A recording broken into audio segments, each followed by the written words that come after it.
That's right, we're back. It is the year 2022, and hitting y'all with the first episode of Operation Gundam History of the new year. First, thank y'all for sticking with me for this long. Secondly, I hope your new year went really well. And third, where have y'all been? Like, what have y'all been up to? Like, it's been a month. Like, thank y'all for letting me take the month of December off. I truly needed it to get through some freelance work and to be able to just kind of reset myself mentally. Because I have a lot of ideas and stuff that I want to do, and I know for a fact that I need to be fresh going into it. And I got my little break in. Drop a comment. Let me know how you're doing. Like, hit me up. Like interact, please. Quick housekeeping. Socials, as always. The link for the socials for the show, my personal stuff, is in the show description. Also, interact with the show. Like, comment, share. Spotify users can now leave comments, I believe, ratings, so rate it on Spotify. Help me run these numbers up. Because the more people hear this podcast, the bigger we grow, the higher we go. Those are some bars. Most importantly, and I said this before, I know I said this earlier, thank you for hanging out and sticking with me. I'm so glad to be back. I'm so happy to be here. And we're going to dive into, remember, I said we're not going to finish Mobile Suit Gundam off rip. We're going to our new series, Mobile Suit Gundam, the 8th MS Team. The 08th MS Team is an 8-part OVA series that takes place during the 1-year war. So all the stuff that we've been seeing in Mobile Suit Gundam and Gundam the Origin, this is happening in the same time period. So UC-79. Main hero is kind of forced to do this job he doesn't want to do. His name is Shiro Amada. He is the commander of the 8th MS Team, and he's forced to go find the Zeon base. Little does he know, somebody he encountered with at the very beginning, at a different time frame, not a different time frame, but in a previous accident, they both were rescued, and they are star-crossed lovers. This series is going to dive into them and the decisions they have to make. Like I said, it's only 8 episodes. We're going to go probably 2 at a time for this series. I'll do it solo. I plan on bringing George back. I really want to get Ziegler back into this. Maybe hit up Cody and see if he wants to hop in on this, but that's me with food for thought. We are going to start the show with episode 1, War for Two.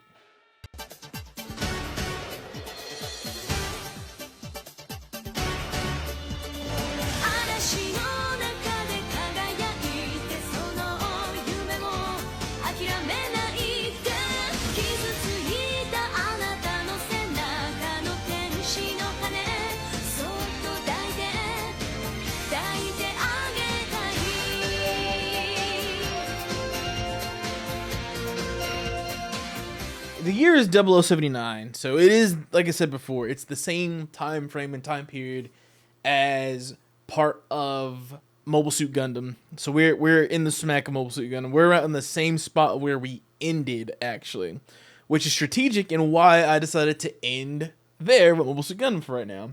We are on Earth. We see the Federation forces. Remember, these are just ground forces. There's nobody super special here. We meet 2 teammates off rip in Karen and Elidor. Not gonna front. Karen kind of a baddie with an attitude. Elidor just likes his music. There's a good punchline there, but it's pretty visual, so I'm not gonna include it. But here's the main moment. We cut to space where we get to meet our hero and the rest of the crew. But let's listen to this clip, shall we? Lady Luck, I love ya. Another good hand? Shit, when did you start winning so much? Yeah, you lucky bastard. You better watch your ass once we're Earthside. Hey, take it easy, guys. Come on, shut up, deal the card. Yeah, Give me some good ones for a change this time. It's massive, and it's much more majestic than it looks from side 2. Hey, check it out. Did you see the Earth? We're right on top of it. Yeah, I saw it. Awesome, inspiring, fantastic. Gives you goosebumps just to look at it. In case you forgot, we are here to fight a war. Yes, of course. I'm gonna drive the Zeon forces right off the Earth. What are you talking about? I'll do it too. I'm gonna take out as many as I possibly can. Hey, is this your first time Earthside too? Yeah, it's awesome, isn't it? Yeah, it sure is. Wow. So we meet Shiro, and he's kind of just... He's very... I guess green is the word. Bright-eyed, super excited, rose-colored glasses, like, oh, I can't wait to get to Earth and do all this stuff, blah, blah, this, blah, blah, that. And it's also important to note that he is a space noid, so he's never been to Earth. This is his first time. In fact, they mentioned that later in the episode. And so he's all like trying to figure out and talk to people about what's going on, and you can see other people, the 8th MS team as well. And we also see Michelle, or Michael, depending on your pronunciation. Him, that's who he's talking to at the very beginning. And they get to know each other just a little bit. But Michelle is documenting all this stuff, which will take place later down the line. But we fast forward to where we're having this nice moment meeting our people to there are some flares and some things going wrong. And then Shiro runs to the front, and we will see here. It's confirmed he is sending out a mayday, but... Well, then why don't we help him? Ensign, this ship is not equipped for fighting. It's a transport. There's gotta be something we can do to help, but what? It's no use. If we had a mobile suit, it would be different, but... We have a ball on board, don't we? I think I remember seeing one. The ball? It's equipped with a 15 caliber gun. Do you think that'll be enough? I'm sure that'll be just fine. Permission to use the ball. But what can you possibly hope to do with that thing? And tell me, what happens if you mess up out there and endanger my ship? And besides that, we can't change course. You want to take her out anyway, don't you? Yes. Sir, just say the word. Good luck. Hey, wait! What is it? Where do you think you're going? What's going on? I'm going to help out that pilot. That's what. Just watch. What? Help him. So there were some emergency flares that go out. And that means a Federation mobile suit is in help. Well, in distress. They need help. And Shiro's like, I gotta go help him. I gotta go do it. Obviously, we heard in the clip that you shouldn't do it. But he's gonna do it anyway. And think of the ball as, you know those space probes they use in, I guess, The Martian or any other space movie where it's like a ball that has arms and stuff? That is essentially what the ball is. That's actually what it is. But it has a gun on it. I think they mentioned in the clip as well. But the gun can't kill anything or anybody. It can just basically just be a distraction and annoy somebody. So he goes out in the ball. He finds the mobile suit. And the mobile suit's pretty messed up. The legs are cut off. It has no jet engines. It can't fight. But he finds him. And he's like, hey, I'm going to run a distraction. Let you get away, because there's a Zaku off in the distance that he saw. So what does Shiro do? Shiro runs up and entangles the Zaku with the like tentacles it has, the lines, with actual like rope, and then starts shooting it in the face with the 15mm cannon, just basically being a pest and annoyance to help get, you know, the soldier home. Which one that shows that Shiro is a good leader, and that he cares about his people, and that he's thinking this as it's a war, but people still need to make it home. He has a very direct cause, is like, I just want everybody to make it home and to stop what's going on, and that we can all be in peace. Essentially is what's going on, because he knows he can't kill that Zaku. Well, in that struggle, the Zaku pilot gets out of the Zaku because they can't do anything anymore. They start floating off in space. And he notices this Zaku pilot isn't a regular pilot. This pilot is a woman. Which, for those that don't know, there weren't any previous lady pilots on either side. Like, we have them flying planes or other freighters, but they don't fly mobile suits. So this is a thing that's not normal. And so he's not only taken back about that, but, oh, we're floating across all this Federation, you know, wasteland. We need to get the hell out of here. And they start fighting and doing stuff and things. They're playing a little game of cat and mouse as they're floating through space and whatnot. And then we get into where we're in the middle of the wreckage and the real, like, plot kind of begins. All this activity is using up my air supply. Damn. It's all or nothing now.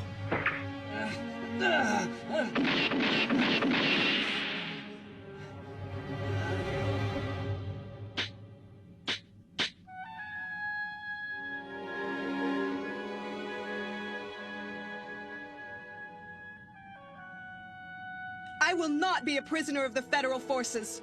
Just shoot me. Come on, can you stand? I don't need your help.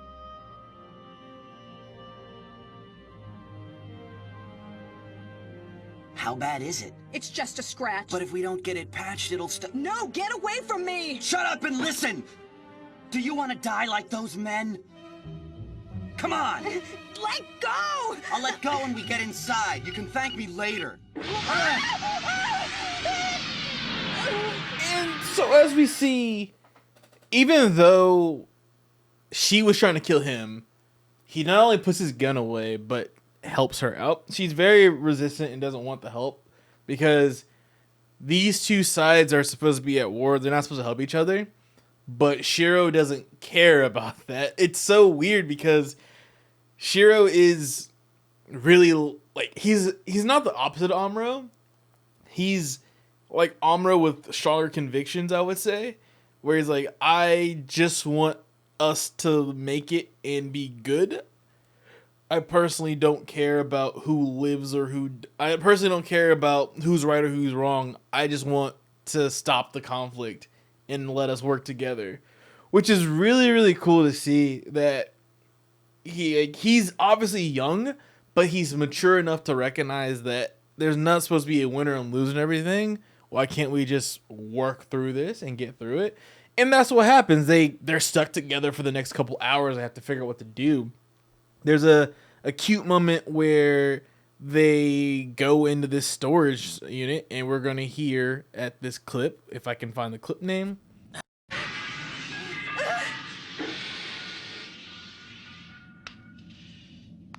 Here, you better let me look at it.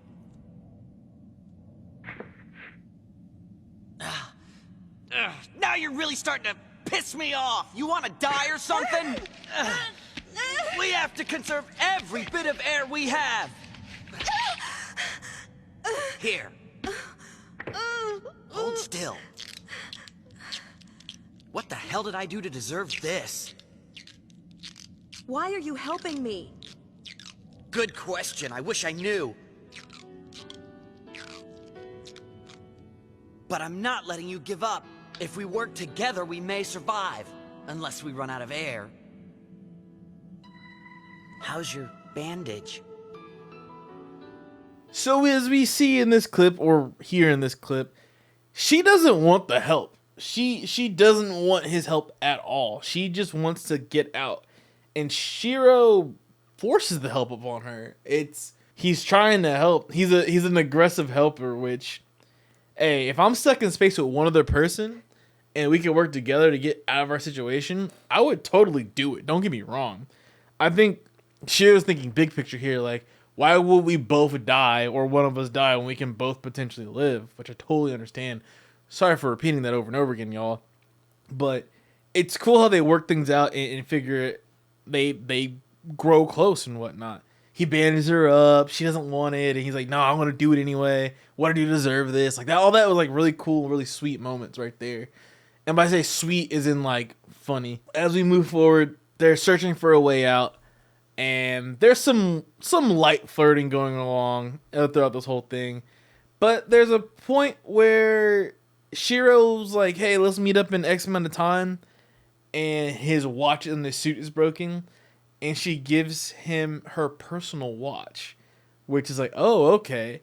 So this is like how you set the moment where like, don't you ever forget about me. Which is really cool. They end up working together, and they end up finding a bunch of old explosives that weren't blown up. And as we can see here in this clip, they figure out how to get it to work. The detonator has a 3-second delay. Nice work. We should be in the fireworks business. Huh? Right. Now move back. Soon I'll be down on the surface. What will you do there? Huh? Well, I suppose I'll be fighting. But it's not really the war that brings me. It's the chance to learn. Learn? What I'm made of. What I'm capable of achieving. No way I'm letting myself die out here. You're not... What? You're not exactly like what I imagined a federal soldier would be. I envy you. Envy me? Huh? Zeon mobile suits. Come on, let's go to them. I don't want to be a prisoner. But if you stay here, I can't just let you die. Don't worry, I'll be rescued. But you... You're wasting time, now go! My name is Aina Sahalin. I'm Shiro Amada. Goodbye, Shiro. They blow the thing up, they have a little fireworks show, they even mention it, and then in the second clip that I rolled, Why Earth, Shiro talks about why he wants to go to Earth. And the reason he wants to go to Earth is to just learn, which I think it's refreshing to see that somebody isn't necessarily about the fighting or the violence.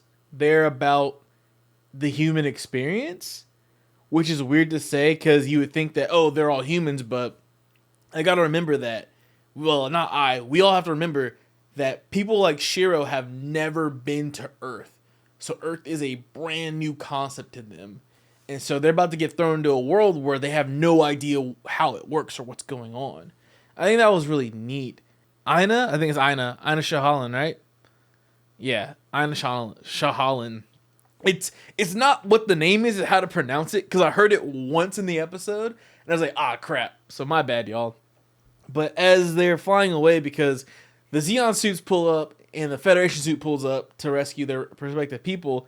And the Zeon suit's like, yo, do we need to do this? And she's like, nah, they're not worth it. And in her head, she's like, thank goodness. And they float on back. But we get back to the ship and we meet the rest of our squad again. I can't believe it. He came back alive after all that. Oh, now I have to rewrite my letter. Let him rest for now, kid. He's tired. CBO Sanders, yes, sir. At ease, kid. Relax. Yes, sir.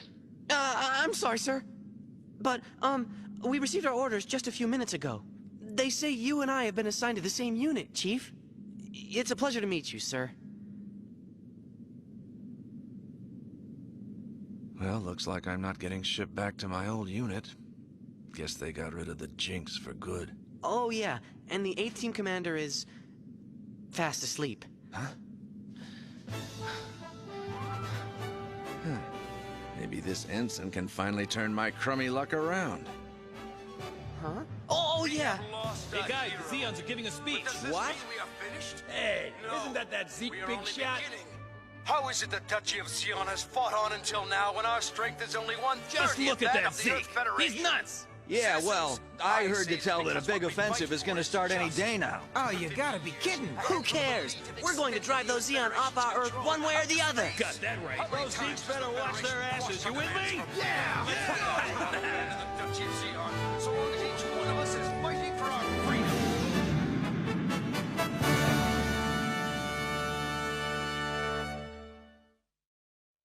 Now we meet Sanders and he mentions the Jinx, which I think the Jinx is reference to a thing that happened in the very beginning with Karen and Elidor about the old commander that was like, I don't remember if she's like foaming at the mouth or something like that, or like peeing in the bed, something weird like that they had a breakdown. And I think that's a reference to that because they were all on the same team. Also, another thing to notice is that they were playing the speech from Garma's funeral. So like I said, they give perspective. This is around that episode 10, 11, 12 section of Mobile Suit Gundam is where we jump in 8th MS team, which I think is really cool continuity-wise. Because, again, Mobile Suit Gundam is in 79 to 80 something through that period. This is 1996, so we're already, 20 something years, almost 20 years out from where it first aired, original aired. So great that they kept that continuity going. I think this is a banger of an episode. Like, you introduced us to Earth, the people of the team as well. You showed us the people, the space nerds coming into Earth and their little adventure. We have a cool adventure to start off, and then we get our Star-Crossed Lovers timeline already, which is going to play a huge factor in this series. Because, again, only 8 episodes. This is only an 8-episode arc. But that's kind of set the pace, and they really set it really well. I did notice that the music is not as prominent or dominant as it is in like MSG or even the origin at times, but I think it's cool because they're getting better with storytelling and actually the animation part of the story. The fighting was cool. They gave us enough action to kind of like, you know, whet that palate, but also show that this isn't about war. This is a love story, which is really cool. But anyway, I'll catch y'all for episode 2 coming up, which episode 2 is called, drumroll please, Gundam in the Jungle.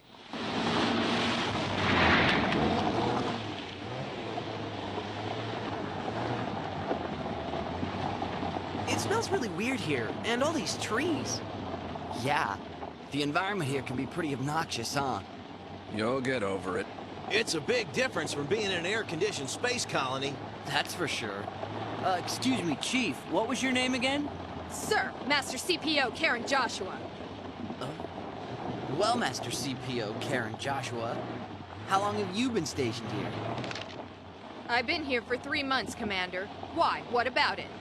Nothing. Just curious, that's all. Very pleased to meet you. Likewise. All right, as you can see, we are in episode 2. We're on Earth. We are on Earth. Shiro and Michelle are trying to figure out what the world is like. And by world is like, what's that smell? Which I think it's really funny and really cool that they purposely show that, hey, these people aren't used to this. They don't know how everything works. And I think that's a nice touch. I think it's fun. It's cool. It's neat. But it's also like breaks up the monotony of how serious some of the situations can be in the show. But them just being, one, they're probably still kids. 2, they've never been to Earth before. Shiro tries to introduce himself to Karen, and Karen's not really having it. Karen's kind of shooting him down. Karen's being a full Karen, and I hate to say that because I actually like Karen's character. I think it's needed and also appreciated, especially with how male-dominated and male-driven this story is. So I actually do like Karen's character. But why they didn't have to do this, man? She's already a redhead, but not like this, man. Now we get to the base and we see the mobile suits. They're suited for Earth, which for those who've been keeping up with the show, we all know how that goes. We all know how that works when mobile suits are on Earth compared to being in space. And we'll get a little bit of that later. We're not even on Earth for very long. They get debriefed by the commander, Kojima, which, nice name, bruv. And after that, they are having to get their orders and go straight to business. And we get to see Karen be who she is. She's the one who's running this ship. She is the one in control of this operation. Don't let anybody fool you. She is the person in charge. We're going out to back up the 6th team. Give me a weapon and shake a leg on reloading. Sanders, you'll be in Unit 3. Right. Bust ass, people. The Zeeks aren't going to pick a convenient time to come calling. Unit 1, Unit 3, get that camo netting off. Right. That woman is one of a kind. Wait, Chief, where's my mobile suit? Huh? You will be serving as my support man, kid. Huh? You'll handle the gun on that as my assistant. What? Assistant? Oh. After that, we see that, and Michelle points it out. We get to Shiro at his mobile suit, and he's like, wow, this is all mine. Which I think that's cool for him to see that and have his moment where this is my ship and everything. And they have a little back and forth with Karen, but we quickly get to Shiro giving a speech. All right, listen up. Before we move out, our new commander has something he'd like to say to you. I know I haven't had much of a chance to get to know all of you, and I apologize for that. But whatever happens, let's come back alive. I'll do everything in my power to make sure each of you makes it back. I don't want heroics. I want teamwork. Heroics will get you killed. As your commander, my job is to make sure we all survive. And it's my hope that when victory comes, we're together. That'll be all. All hands prepare to move out immediately. Dismissed. Right. Well, he talks the talk. Well, let's find out if he actually knows what he's doing. Right, as if any of us are gonna play hero. I'm afraid you're disappointing me, Commander Newbie. But we know he's a good pilot. We're about to find out.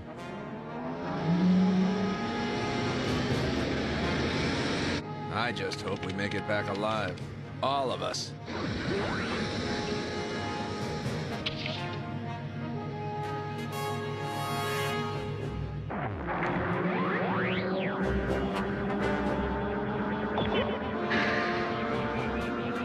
Sanders, I want you on my right. Joshua, I want you to take my left wing. I'll take point tonight. Roger that. 8th team, move out.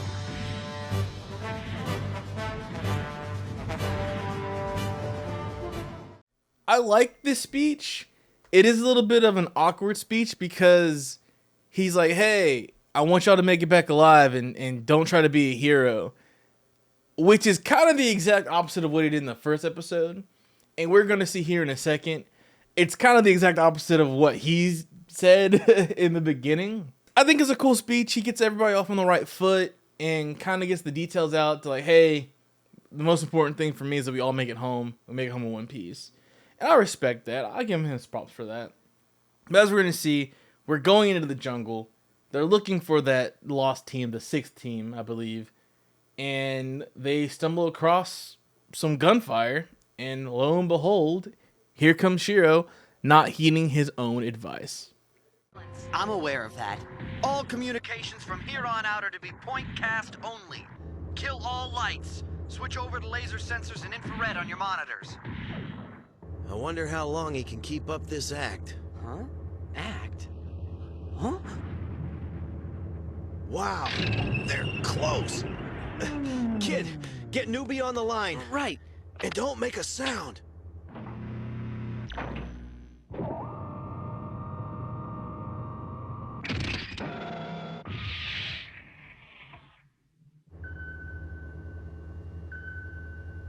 Bearing 2 o'clock.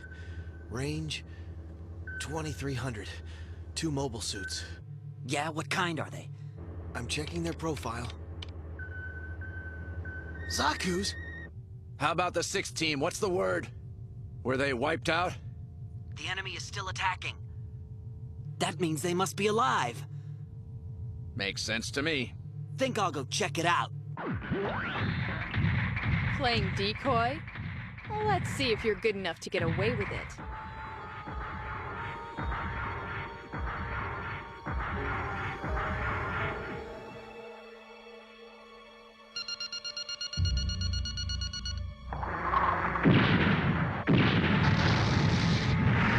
Bring 'em on!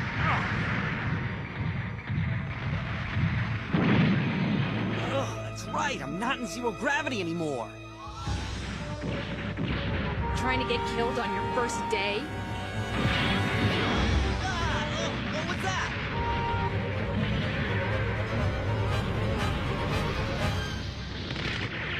Kill your light now! Hey, Joshua! What's the meaning of this? Fall back! Your skill as a pilot obviously doesn't cut it! What? Look, if you're trying to insult me... I don't care how you take it! I know I can take this guy out. Just watch. So she doesn't think I can hack it, huh? We'll see about that! Newbie's following the Zaku. Chief is on the commander's ass. Message from the commander. He's going after that Zaku to try and drive it out of our defensive perimeter. Just perfect. Now everything's gone to shit. Get me the chief on the line. Right. I think Shiro not listening to what he told his crew is crucial because it shows that he sets the tone, but he doesn't even follow his own words. I'm conflicted because on one hand, I commend him for being the leader of the crew and taking charge and initiative to go after the Zakus. On the other hand, he directly contradicted what he just said. Don't be a hero. Heroism is not going to be rewarded here. We need to make it out alive. And as we can see in the rest of the episode, he puts himself in Thankfully, not the worst situation, but a pretty bad spot. He's in a pretty bad spot. He gets stuck. And as the crew pulls up. Elidor, have we heard any word from the commander yet? Huh? I thought he was with you. What are you waiting for, Officer Nina Rich? Hurry up and find the commander! Yes, ma'am. Commander, Ensign Amada, please respond on 3754. Oh. Probably out taking a piss, kid. Well, I guess he must have left the detection range. Shouldn't we send a rescue team out to find him? Kid, we can't send anybody after him on his first mission. That'd make him the laughingstock of the whole base. Come on, Commander.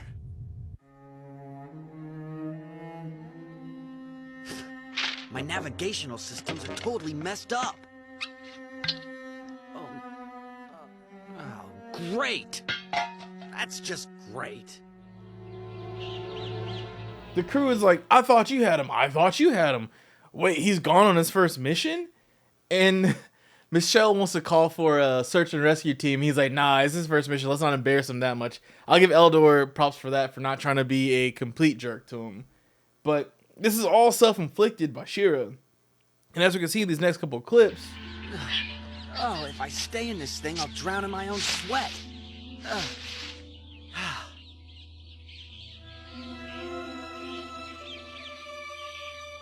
Man, it's hot here.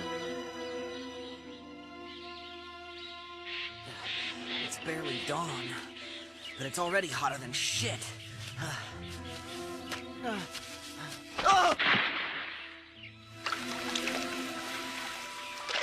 Beautiful. Just beautiful. Oh, what the hell are these?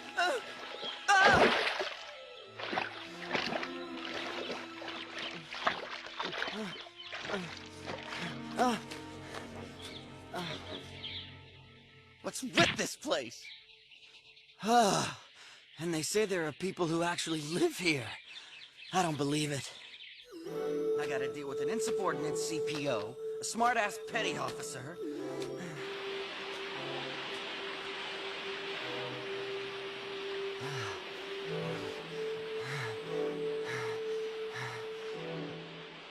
He's new to Earth, and not only is he new to Earth, he's realizing, man, this planet is weird. It's not, I hate it here. But he gets a nice, cool moment here in a second, which we see as he pulls up, and we find a girl swimming in the nude. So he's just kind of minding his own business, taking in the fresh water because he finally get a nice drink because it's hot as hell, and he's just trying to relax and not worry about the current situation that he's separated from his crew, looking for a rogue Zaku. And the girl eventually notices him and opens fire on him, but that's for a different story for another day. She's going to come into play later. In fact, by later I mean next episode. But we go to Aina and her brother, which it's not a very long segment, but it's important to note that it establishes, like I just said, they are related. I heard about the battle you were in 2 days ago. Yes? The loss of the test unit is troubling. There was no alternative? It was expendable. Wasn't it? You mean because of the obsolescence? Yes. The prototype will be completed very soon. Then soon it will finally come true. Your dream, big brother. No, it's not a dream anymore. Once the obsolescence is on the battlefield, the advantage in this war will be ours. I heard Commandant Giran's speech on my way here. I'll help any way I can, big brother. Great. You always manage to instill some confidence. The time! Guineas, don't forget to take your medicine just because I'm here. All right, then. Not only are they related, there is, of course, a super weapon that is being built that's going to help turn the tide of battle. Where have we heard this before? I don't know. In every Gundam series we've covered and watched so far. So we can see that Aina is on the side of Zeon, but also more importantly on the side of her brother. Which that will, again, come into play later. We only have 6 more episodes of this, guys, so don't worry. It's not going to be that much later. That's when we cut back to Earth, and Shiro's just getting shot at by the girl. But he notices that stray Zaku, and he sets up an ambush and takes it out, which I give him props for it. Almost cost him, dying of dehydration, but I give him props. And that Zaku got absolutely smoked. He smoked. I wish I could show it, but he absolutely rocked that Zaku. He tried to be merciful at first and not give the finishing blow, but when it was still coming after him, he's like, nah, you gotta go, homie. But most importantly, we cut off to the girl from the pond or lake or whatever in the tree watching, which establishes that she is a gorilla. She's not Federation nor Zeon. She's a gorilla, which they're gonna come into play, like I said, next episode. But during this time, and by during this time I mean before we see him smoke that Zaku, Sanders and Karen are talking because their relief comes in, and here's the clip.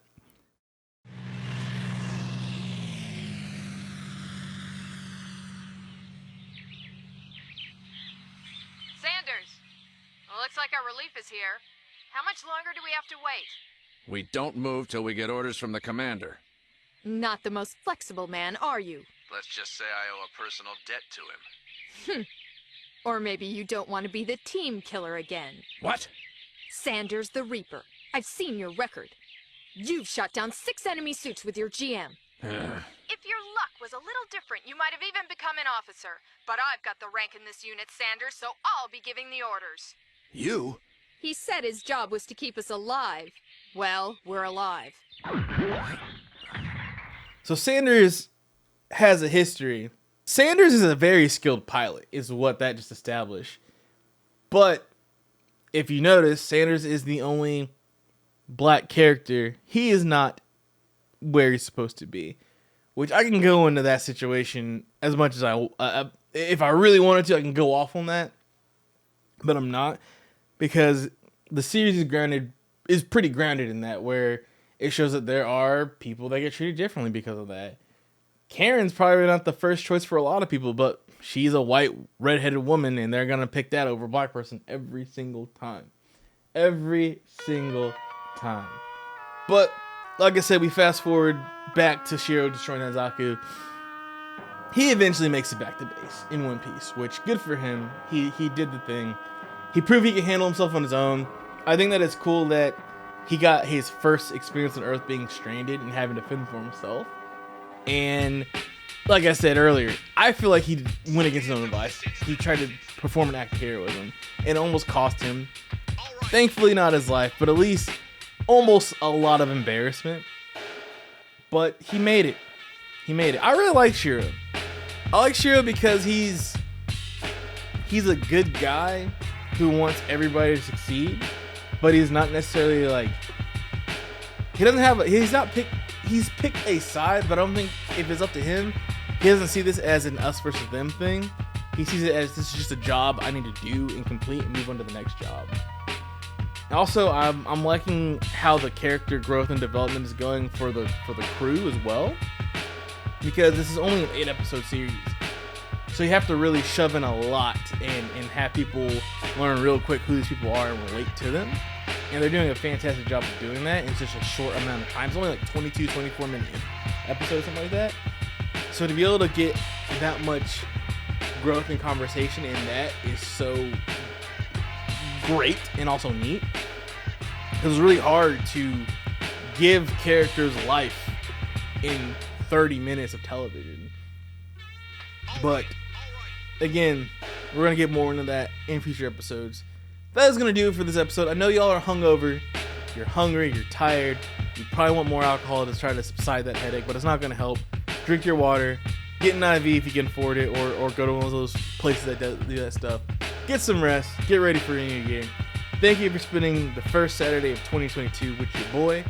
Again, go ahead and like, subscribe, comment, rate, all the stuff and things. Interact with the show, because the more you guys interact with it, the more viewership we get, and the bigger the show grows, the better the production value is. And I want y'all to have a wonderful time experiencing this show with me. Now I'm rambling. Hit the socials in the bottom. I'll see y'all in a couple of weeks for episodes 3 and 4 of the 8th MS team. Y'all stay hydrated and be nice to each other. I'm out.